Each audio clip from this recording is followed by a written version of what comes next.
గారిని ఓడించేస్తాం అని మరి ఆయన ఒక 20,000 ఓట్లు చేర్చారట తమిళనాడు వాళ్ళని. ఆ ఓట్లు చూసుకుని మరి ఆయన్ని ఓడిస్తానన్నారు. సరే ఈయన మరి ఆయన స్వామి అయ్యప్ప భక్తుడు, మరి ఏ దేవుడు కాపాడాడో నాకు తెలియదు, కానీ ఏదో ముక్కుతూ మూలుగుతూ 4,500 ఓట్ల మెజారిటీతో మరి ఆయన బయటపడటం జరిగింది. కానీ మరి ఏ చంద్రబాబు నాయుడు గారిని అయితే అక్కడికి రానివ్వనని చెప్పి మరి ఆయన అప్పుడు గొడవలు చేయించారు. మరి ఇప్పుడు ఆయన నియోజకవర్గంలోనే ఆయన అడుగు పెడతానికి వీల్లేదు అని చెప్పి మరి కొంతమంది నిన్న కొంతమంది కాదు, కొన్ని వేల మంది వారి నిరసనని తెలియజేయడం జరిగింది. ఎందుకంటే అవమానం ఒక ప్రజానాయకుడికి ఏముంటుంది? మరి అన్ని సంవత్సరాలు అక్కడ ఉండి మరి అక్కడ ప్రజలే వేల సంఖ్యలో, ఏదో 10 మంది 20 మంది అంటే ఏదో ఎవడో సొమ్ములు ఇచ్చి గొడవ చేయించాడు అనుకోవచ్చు. వేల సంఖ్యలో అక్కడికి వచ్చి గెట్ అవుట్ అని అన్నారు అంటే మరి గతంలో పెద్దిరెడ్డి గారు ఏదైతే చేశారో మరి అదే మరి ఆయనకే తగులుకుంది అని అనుకోవటానికి ఇది నిదర్శనం. అలాగే మరి నా నియోజకవర్గంలో కూడా మరి కొంతమంది ఎమ్మెల్యేలు నా గురించి, మంత్రులు, మొన్నటిదాకా తాజా మాజీలు, అంతకుముందు మాజీలు కూడా మరి నా ఇల్లుని మొదలు కొట్టాలనుకున్నారు. ఇంకెన్నో అవాకులు చవాకులు నోటుకొచ్చినట్టుగా మాట్లాడారు.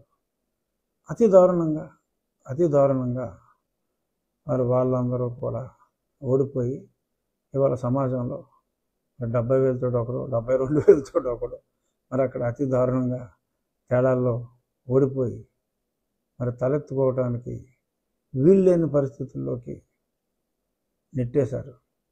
ఎవడైతే ఎక్కువ మాట్లాడాడో, ఎవడైతే తన పరిధి దాటి ఎక్కువ మాటలు మాట్లాడారో వాళ్ళందరికీ కూడా ఇది భగవంతుడు విధించిన శిక్ష, ప్రజలు విధించిన శిక్ష. అంటే ప్రజల్లోనే దేవుడు ఉన్నాడు.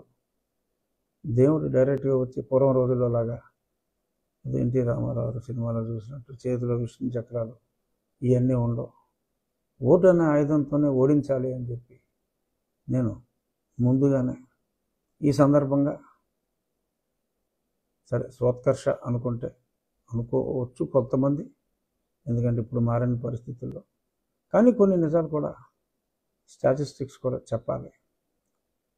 ఎందుకంటే ఒక పార్లమెంట్ సమావేశం కానీ, అసెంబ్లీ సమావేశం కానీ ఒక సెషన్ ముగిసిన తర్వాత మరి ఎన్ని గంటలు సభ జరిగింది, ఈ అన్నిటి మీద ఒక చిన్న రిపోర్ట్ స్పీకర్ గారు చెప్తారు. అలాగే అదే మాదిరిగా నేను కూడా ఎగ్జాక్ట్ అవర్స్ ఇంకా క్యాల్కులేట్ చేయలేదు, కానీ ఉజ్జాయింపుగా కొన్ని చెప్పవలసిన అవసరం కూడా ఉందేమో అని నాకు అనిపించింది. సొంత డబ్బా కొట్టుకుంటున్నాడేమో రాజుగారు అని ఎవరైనా భావిస్తే ఐఎమ్ సారీ, ఉన్న డబ్బానే నేను చెప్తున్నా.